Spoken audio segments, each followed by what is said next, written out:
Hello, good afternoon, and welcome to another episode of the Caspers.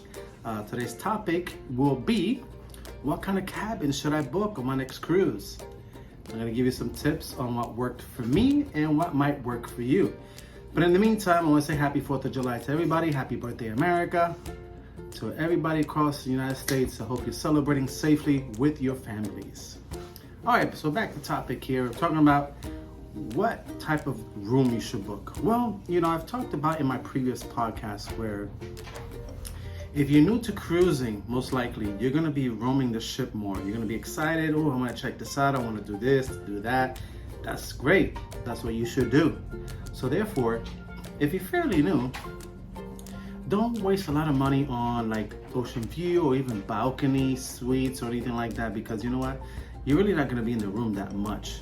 Now, I can't speak for everybody, but most people usually that are new to cruising are out exploring the cruise ship all over the place. Even when you go to the ports, you're going to go to the port early and explore and come back probably late, and you're probably one of those pier runners that I see all the time on YouTube, and you're just running and running trying to catch up to your cruise because you didn't pay attention to the time that you were supposed to be back. I'll talk about that in some other episode. But in the meantime, yes, you go on vacation, you're going to cruise, it's to have a good time, right? So don't spend so much money on something you're not going to utilize that much. Now, this is just my experience. Like I always say, if you have a preference that you like the inside room just to spend less money and maybe you spend a little bit more time in the room, that's okay. Your choice is yours, your vacation is yours, make it whatever you want it to be. But if you want to save some money, book it itself an inside room if you're fairly new to cruising.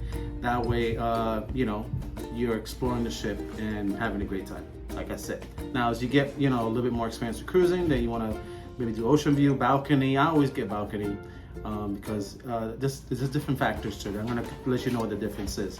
Obviously, it's the price, right? So, when let's start off with the booking an interior room, okay? There's the difference between guaranteed booking or guaranteed a guaranteed inside room versus just inside room, okay? There's a price difference. Usually it's cheaper if you don't choose your room number, and the reason for that is because right before you're cruising, right before the sail date, they start assigning your rooms and then just kind of give you leftover rooms, whatever's left over, and usually those rooms are not really in good places. And what I mean by that is sometimes some inside rooms are in a high traffic area. It might be under a lounge or over a lounge, or maybe all the way in the front of the ship, all the way in the back of the ship. Back of the ship, you're gonna feel more motion of the motors and just the engines, correct myself, engines vibrating the ship. So you're gonna, feel a little bit more this back and forth stuff. The front, you're gonna feel more of a going up and down kind of feeling. So that's why you gotta be careful. I prefer that you choose your own room by just paying a little bit extra money and choose your balcony in the middle of the ship, not close to any lounges. So what you should do is study the deck plan of your ship that you plan to go on or have booked, and just tell your travel agent or cruise advisor that you want to make sure that you want to try to have it in the middle as possible, but not directly under a lounge, over a lounge, or any high traffic areas. Like what I'm trying to say is like try to get an inside room. If you want an inside room, like maybe a deck where there's more rooms and bottom as well. So you're like in the middle, well insulated, and be careful that they don't assign it close to elevators. A lot of people tend to make so much noise when they're waiting for elevators, because elevators are right next to the stairs. So there's a lot of people going up and down. There's a lot of people waiting at the elevators, especially if they're drunk, had a little too much to drink.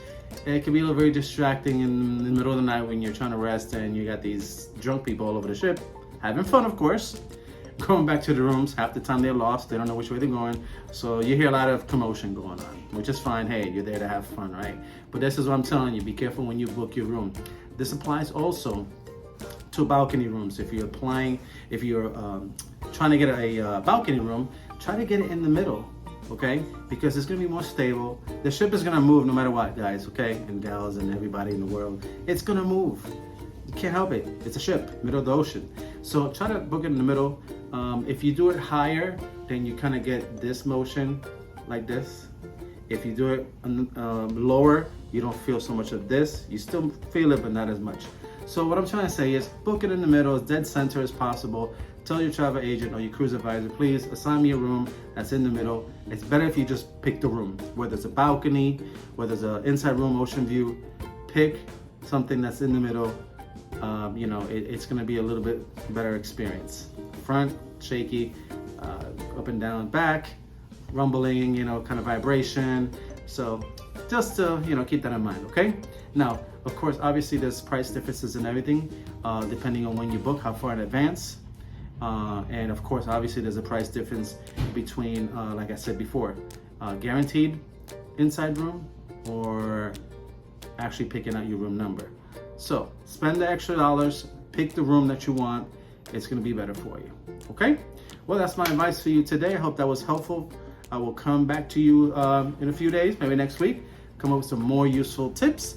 So if you like this video, share it with some folks. As you can see on my channel, I have several videos, and I do this just for fun, okay? It's a hobby, okay? I'm not trying to be the #1 YouTuber in the world, obviously not. I have a full-time job already, which is, you know, I enjoy. So I just do this to educate those who do not know. I'm sure you've probably seen a million YouTube videos that will tell you about, you know, their cruise experience and what to do and what not to do. And that's fine. Hey, I'm not trying to reinvent the wheel, like I said before. I just want to make sure that everybody is educated and has some good advice and do their own research to make their vacations a happy one. All right, folks, everybody have a great day. And like I said, happy birthday, America. You be safe tonight, and we'll talk to you soon.